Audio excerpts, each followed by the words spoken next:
Thank you, Justin.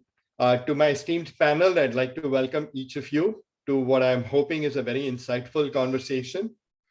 I think the topic that I'd like to jump right into, transforming a business. Every one of you, in some way or the other, in your current role, has transformed the business, the part of the business that you are managing. You've defined new offerings, new ways of getting to consumers. In many cases, you've created new products or new markets. In some cases, maybe markets that didn't exist. So, what I'd like to do is kind of have you think through that and kind of talk about that transformational shift.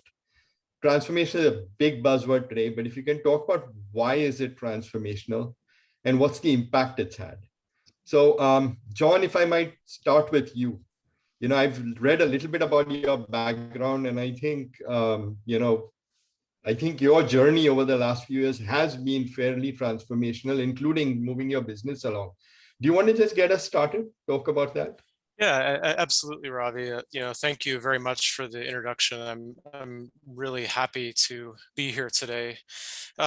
RealPage is a software company, a prop tech software company with about $1 billion in US revenue. And we've been on a transformational journey for the last 20 years since our founding. And that transformation has revolved around two of the topics that we're talking about today. The first is building a platform business, and the second is the role of data and innovation in that business. As a platform, we're the underlying operating system for multifamily real estate in the United States, but also globally. That operating system needs to support a whole ecosystem of startups, established companies, customers, competitors, quite frankly. And in building that platform, we have grown our business through being open. And so that's sort of the first point.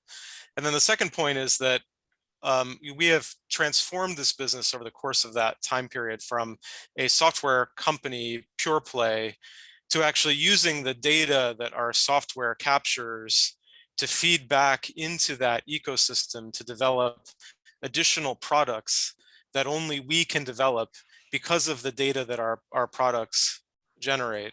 So in this journey from software company to a platform company that uses data to innovate products that no one else can innovate, that's been the transformation for us, at least over the last 20 years or so. Super. John, if I might just follow up a little bit, because as I was looking up your background and the company's background, I think you could do an entire session on this one. You started off, I think, as a marketplace. And most people that build marketplaces think of data as proprietary. And then you evolved into something, and you sell to end consumers. Now you've kind of turned into basically a data-driven business, targeting an entire ecosystem. So it's businesses you're dealing with. And you just told us data is open. What was that like? I mean, did that happen naturally, or did you just go down a slope and it kept sliding? It seems like a big shift on multiple levels. Yes, I mean, there's a couple things there. First, we started out as a closed ecosystem, as many companies were a decade ago. But our customers, frankly, pushed us to be more open because they wanted to work with other players in this ecosystem, not just us. Mm-hmm. So what started out as a little bit of a reluctant opening in order to satisfy our customers actually turned into a data and integration marketplace that actually drives a significant amount of incremental revenue for us, as well as establishing candidates for us to acquire so that the folks who integrate with us use our data to build products, the ones that evolve as the leaders we ultimately often acquire, with over 20 acquisitions in the last 5 years or so. And so it took a very long time to get there. Nothing happened quickly in that journey, for sure. That's super, John. I think I'm going to come back because as we evolve this conversation, we're going to get into a little bit more about ecosystems, etc. I'd like to just move to Tarun. Tarun, interesting role. As I was looking at your background, You were talking about new opportunities. You were talking about innovative business models. And yet some would say reinsurance and risk are like centuries old business. And I literally mean like many centuries, right? Could you kind of share some of your perspectives, right, in this whole notion of transformation and maybe technology-driven transformation and your views on that? Sure. Thanks, Ravi. So you're absolutely right. In some sense, the sector is a little bit lagging behind some of the other sectors, but hopefully not much longer. And from my perspective, when we talk about transformation, we can categorize that under two headings. The first one, which I would say digitize your core, it's more the optimization. It's reimagining the business processes so that we shorten the cycle time, we smooth, customer experience, we make it a very seamless journey. And insurance, by the very nature of the product, it's not something that people wake up and look forward to that, they're going to buy an insurance. It is something which is on the back of people's mind. And that's where clearly the industry can step up to have multiple touch points with the customer. So one is digitize the core. And the second one is enabling growth. And in the enablement of growth, that's where we can come up with the new business models, new ways to monetize, striking the right partnerships, whether those partnerships are with the tech players, with the insurtechs or fintechs, or with other startups in the ecosystem, so that we can embed the proposition within the value chain. So I think those are the key kind of distinct areas, both of which we are progressing in the organization. Now, I will make two other distinct points. Having come from large corporates, so I was at BP for 10 years, then with M&G Prudential for 5 years, and then joined Swiss Re earlier this year. One common mistake we can make is that we try to craft a digital strategy for the business. And I think that might have been true 10 years ago. The world that we are living in is a digital world. And therefore, what we need is a business strategy for a digital world. And both are very, very different. Digital strategy for the business is where the technology takes a more of an order taker role. Supporting our business strategy for a digital world is a completely new paradigm shift. So I think that's where the technology leaders can play an increasingly new role.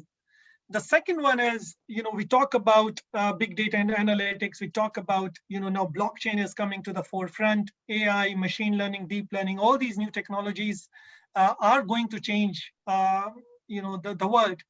But the important thing is not to start from the technology.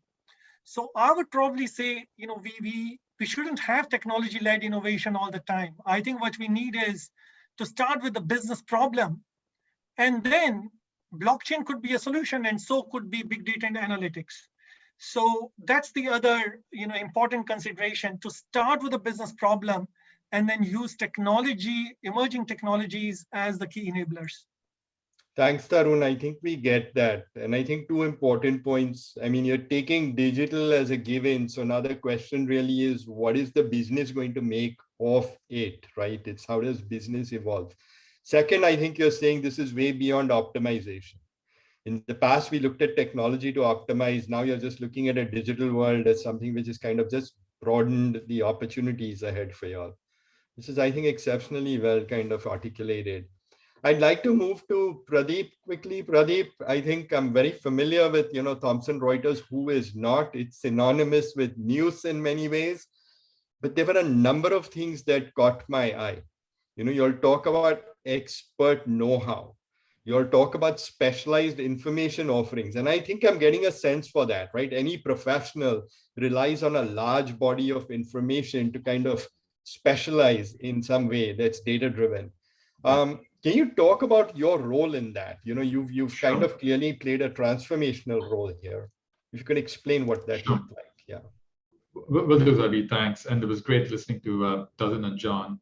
I wish I could say you've saved the best for last, but this turns out to be quite the opposite in the sequence. But no, to answer your question, Ravi, first let me just take a minute, maybe just talk a little bit about the context that Thomson Reuters has been in over the last couple of years, and then I'll come to my role as you suggested.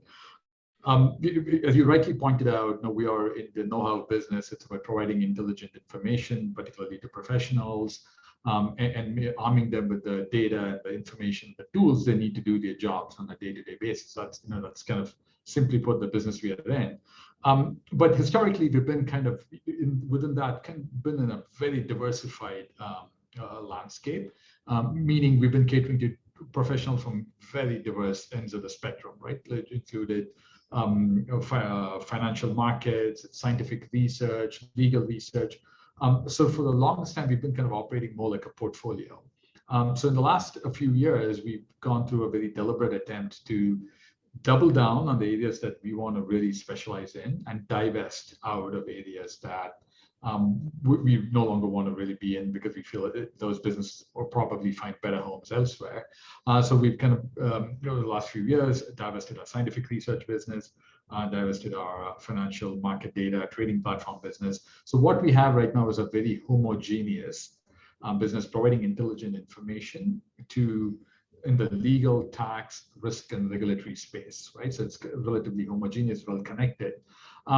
So with that, our two major priorities that we are kind of moving forward with is one is we've been for the last couple of decades, if not longer, been operating like a portfolio, right? So we want to move away from being a portfolio to a single operating business, a single operating entity.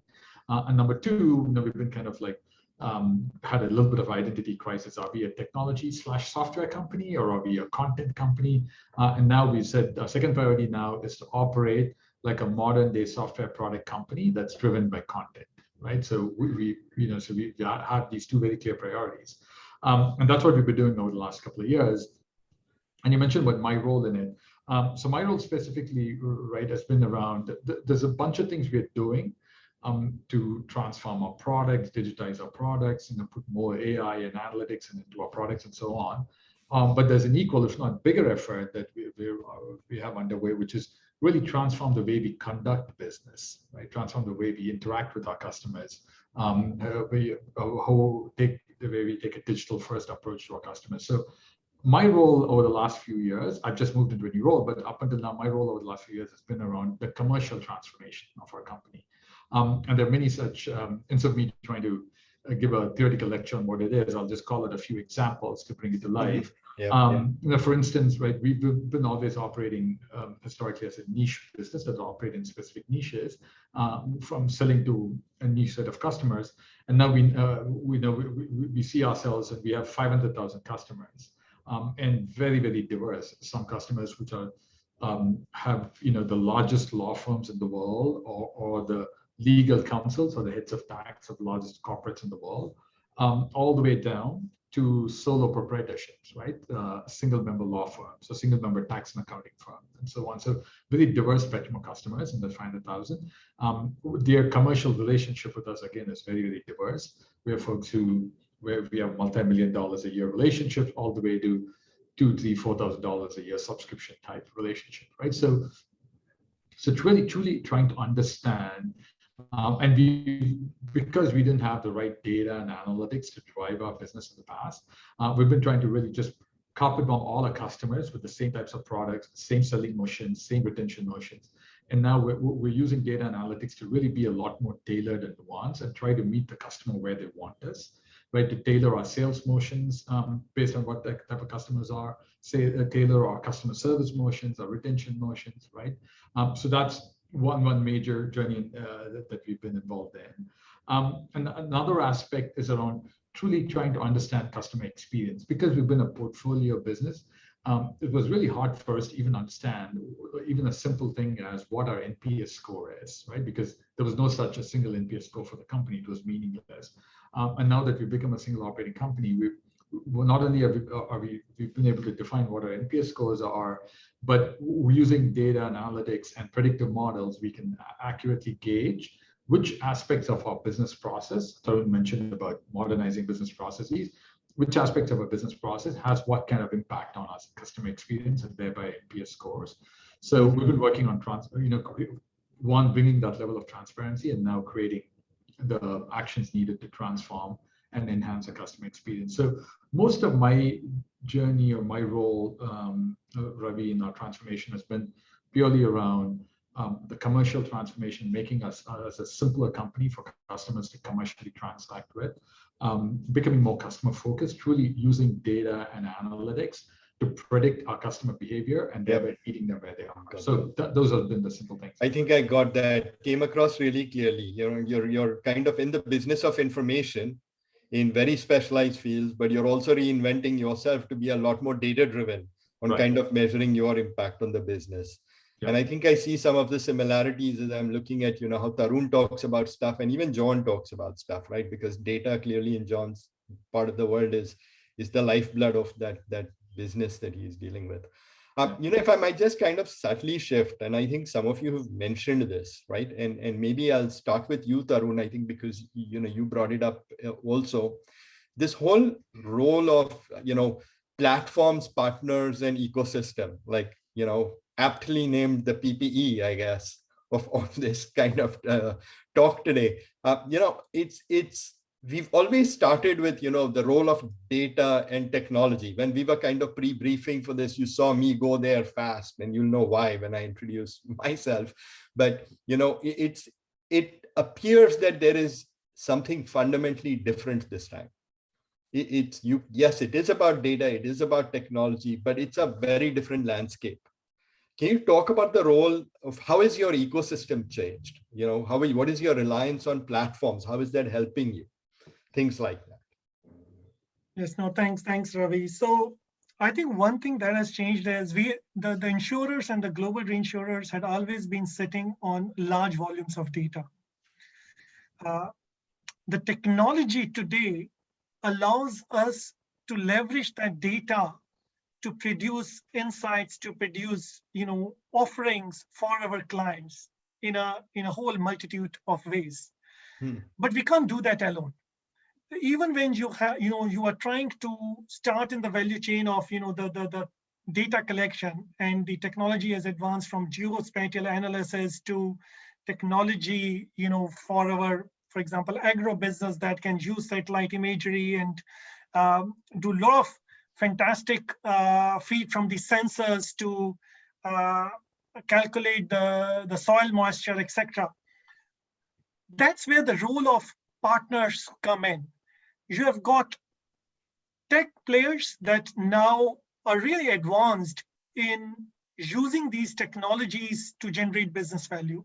And then you see these startups or insurtechs that are coming up every day. And I was reading a report the other day, I think in terms of the VC and private equity funding for the insurtechs, the first 6 months of this year surpassed all previous records and was more in terms of the dollar value than all of 2020 combined, which was even more than all of 2019. So the trick for the large corporates is to strike the right partnerships with the ecosystem players to come up with a win-win situation. And it could be the startups helping to provide that very niche data sets or very niche technology to capture sensor data. And it could be the other players that might be able to provide the distribution capacity in a number of geographies that we might not have. So I think the successful organizations of the future will be those that have mastered the skill of working with the right players of the ecosystem. And then the successful ecosystems will be those that are able to trigger, you call it a flywheel, you call it the virtuous circle, that are able to trigger that network effect. Tarun, can you take a few examples of what makes for effective, partnership in the ecosystem, particularly for your business, if there are some good examples? Yes. So, when I look into, for example, the automotive industries, clearly the software defined vehicle is coming up as a key, technology of the future. Where you are looking into cars not as being cars, but as being, software running on the vehicles.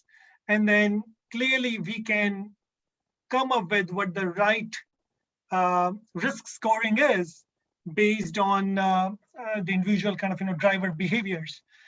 Similarly, you see a whole gamut of technologies coming for the NatCat resilience, or the disaster resilience, where the technology are now mature, where you can actually do the loss assessment as the disaster has occurred. You can also do sufficient work by overlaying what the previous disasters have been in a particular area, and therefore should a disaster kind of occur, then what could be the right response? You don't need to send what has been the traditional business process of sending an assessor who will manually kind of look into the damaged areas. You now have got technologies that can do that on the fly, resulting in a very quick payout to the impacted entities, which can actually help in mitigating the impact of the disaster.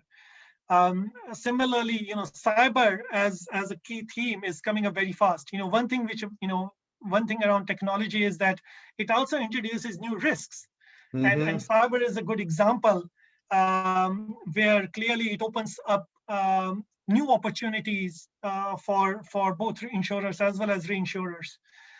So the opportunities are quite endless. I think the trick is to identify the opportunities where you can strike a win-win proposition with the right players.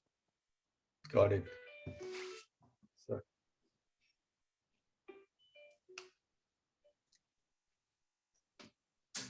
I'm going to hope they'll be able to edit that out. And I lost my train of thought. I'm going to just come back very quickly to you itself, John, and they can edit. I'm sorry, to you, Tarun, and then we can edit it out. And while we've taken this brief, I've lost my place. Who am I going to next? I think, John, you, right? Yeah, I think Pradeep, okay. Yeah, I think Pradeep and I have not weighed in. Pradeep and you have not gone, right? Okay, yep. Great. I'll get there. So, Tarun, let me just so I'm going to just close it out with you, okay? So, Tarun, thanks a lot. I think that made a lot of sense. And I think what I'm summarizing is this, right? You all are the experts in insurance and reinsurance. And as the landscape is changing, it's creating new opportunities for you. But in almost every instance, you're finding that you are partnering with technologists. You're not reinventing stuff, right? You're kind of, if you need a certain kind of specialized data, you're going back to them. Correct? Great. So let me kind of move on. Similar conversation with you, John, if I might just come back to you. The role of partners, or the role of, you've actually defined an ecosystem. I think before you knew you were going to define one. If you can kind of just talk through that, because I think you've got, insight that's born of real experience, having created it. Yeah. Right, and we have a very expansive view of partnerships, which I think is probably interesting too for our listeners. We have data partnerships with our customers, as well as data partnerships with our typical partners, people we would already have exchange agreements with. And we also have platform partnerships with individual point solutions that fit into our operating system. And some of those point solutions might actually be competitors to us. And so we think about our platform in terms of those different dimensions. Can you give an example, particularly of the latter one? Yeah. Yeah, let me give an example of the first one and the latter one. So customers as a platform partnership, I'll give you a very specific example. Customers use our software to operate their businesses. With our customers' permission, what we have done is aggregated and anonymized our customer data and developed a benchmarking product that allows customer A to see how they're performing in an anonymized way versus a basket of customers B, C, and D.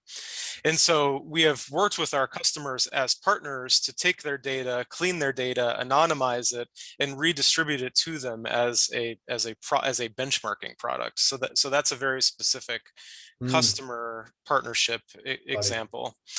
On the competitor partnership example, and this will, you know, in a very interesting way, I think, tie to some of the points that Tarun was making. We have a very large renter and resident screening business. And so for folks that aren't aware, this is the score, think of it as a credit score that determines whether you're able to get the lease for that particular apartment building or not based on your income. We use the large credit screening bureaus, Equifax and TransUnion's data in order to power that product. But we have also built a proprietary credit model on top of their data using the history that we have with the 15 million apartment units that are currently using our platform today. And then we in turn, so we have developed a better proprietary screening model, but we have also in turn shared that data back with Experian and TransUnion for them to develop products in other industries, say credit scoring for automotive loans or credit scoring for insurance, that are not competitive with us. So we have taken their data, developed our own product on top of their data, and then shared data back with them so that they can compete in industries outside of real estate. Just pause there. I think that was, I thought you were going to tell us that you used their data, you created higher value contextual data and shared the data with them. You're saying, no, you actually shared the platforms that created it with others also. So they can, that's yes, amazing. And John, I'm going to come back to this. Was that deliberate, or did you just, these opportunities just surface as you start touching data, you find more value and uses for it? I think the learning here in that question, Ravi, is that it is very hard, I think, to be deliberate in some of these transformations. Yep. What you often see in these transformations is everyone says, okay, we're at point A today, and we want to get to point B. Okay, everybody go do it, right? And that can be fraught with issues. It's hard to change an organization that way. And so often what you have to do is build in the strategic flexibility to say things like, you know, I think our customers are partners, and I think it's possible that we have competitors that are partners. How do we build a platform and a set of management decision-making principles that allows us to understand how we can transform this platform? And how do we measure our ability to understand this ecosystem?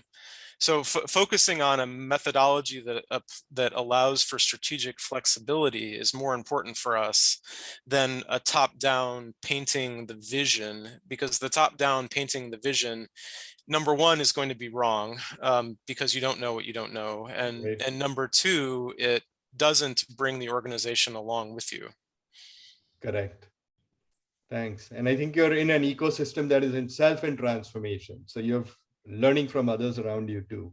Super. Yeah, exactly. It's an industry that was 50% on paper prior to COVID, and then was forced to be 100% on paper as all leasing and property management went digital.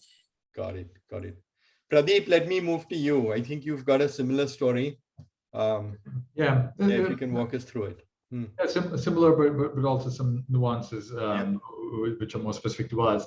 I'll come in a little differently because we've struggled for a long time on defining ourselves as a platform business, Ravi, but more from an internal perspective as opposed to external partnership perspective. And I'll elaborate what I mean by that. Because of the spaces we are in the legal ecosystem, tax ecosystem, risk and compliance ecosystem, and we grew over many acquisitions over a couple of decades, right? So what we were in the business of is providing a lot of point solutions to our customers, right? So we were providing them a certain like a direct tax solution or an indirect tax solution, a transfer pricing solution, if you're for a corporate customer, or if you're a tax firm, we were providing different tax practice softwares or different legal practice softwares and different types of research content and so on. And a lot of consulting engagements later, we felt, oh, we need to become a single platform business, and we need to put all of our products and solutions into a single platform so our customers can buy one platform from us, and the entire relationship with us is going to be on the basis of the one platform. And we had several years of meetings and analysis and thought leadership material and white papers and so on that worked on it.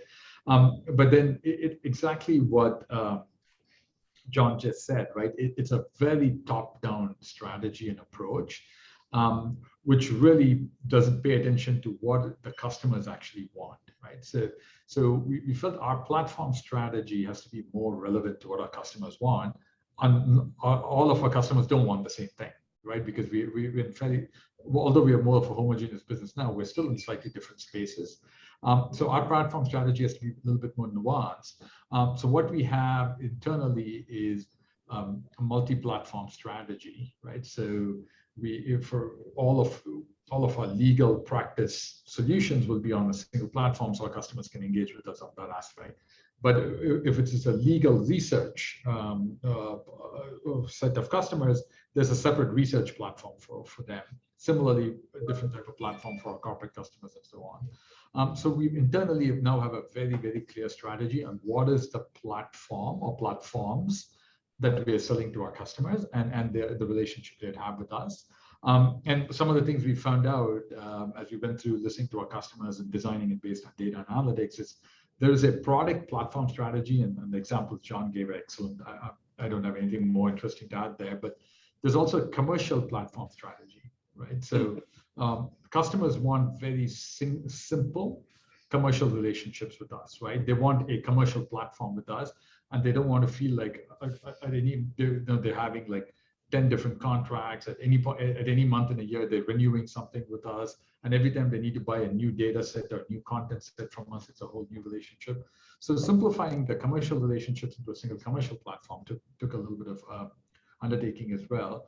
And the one other thing I would state, and I think this may be where Tarun was going towards, is a large part of our external partnership strategy, Ravi, right now is driven through APIs, right? So where it makes sense and where it is meaningful for us and our customers and our partners, we try to open up our platforms with the right kind of APIs. Yep. So that there's like a specific connection made at the right time for the customers. So we don't have to overly get worried about cannibalizing our products and all of that kind of stuff. So we're trying to make our API strategy as sophisticated as possible so that we can open up things as and when a customer needs it without it having to become a major production or development effort, right? So that's what we find most successful. Thanks, Pradeep. And I think I have that as a topic just coming up also. Let me quickly kind of move to Tarun. Tarun, anything you'd like to add here? The only other thing I would add is that we have talked about the role of technology. In digital transformation, overcoming technological barriers is difficult, but it is still kind of doable. Yep. What becomes more challenging and more important is changing culture and changing mindset, and that mindset shifts is the can make or break the transformation journey that we are all kind of venturing into. Correct. Tarun, I want to kind of hang on that with all of you and kind of move it into this conversation around the role of technology, right? Now, if you're talking about the role of data and technology, of course, it's a passion of mine because our company sits in this business of saying we are the specialists in data, so you don't have to be, right? You can go transform and change the world. That's how we view our customers. And I think you're hitting on that there has been something that has changed over the last few years. We've always had this cliche around, it's all about data, it's all about technology. We've been doing that for almost 3 decades, actually, maybe more. People would say we've been doing it from the 1950s in computing. But the point is, something did change fundamentally, because there's a lot of digitization going on. There's a lot of digital transformation going on. There are really fundamentally new businesses that have been created. The question is, what was different about data and technology now? Why has it been so foundational that it's made things so easy? You don't have to worry about technology, right? As much. Correct. And my view will be, I think Pradeep touched on it. I would say the whole API has actually changed the game. And now, integration, which was a big challenge, data sharing and data permissioning capabilities, which were a big challenge. How do we make sure we are able to use the features of numerous players into our offerings? And that used to be very large implementation projects in the past. I think the APIfication of most of this, from my perspective, has changed the game. Yep, we call it SaaSification, but same thing, right? Software as a service. John, see something similar? Yeah, I agree with what Tarun just said. I think, the last 5 or 10 years have been about gathering the data, normalizing the data, storing the data, opening up the data. And, part of that was the journey, the time it took for the journey. And part of that was the availability of software and hardware cloud-based tools to really democratize this effort. So it didn't require a team of PhD data scientists. The typical product leader or developer or business strategist now has access to some of these tools. And so that was the first, I think, fundamental shift. And I think the shift that we're in the middle of now is there's lots of data, the data is shared, and in many ways we have too much information. And I think the next playing field of competition is around how do we tease insights and simplify the data that we have in a very automated way with a little human intervention as possible to tease out, not metrics like metric A went from X to Y, because we can already do that today, but instead the next order conclusion where we would say, hey, business manager, you should look at this potential problem in your business because the system has identified that this particular metric maybe is headed in the wrong direction. Correct. That I think is the next playing field of innovation, but it took this foundation that Tarun and Pradeep have been describing in order to get there. I think you brought up an example earlier around community insight also, right? That how you can kind of take the data or the insights of the collective and make it targetable to a particular customer while being still, respectful of their privacy and stewardship of their data. That's awesome.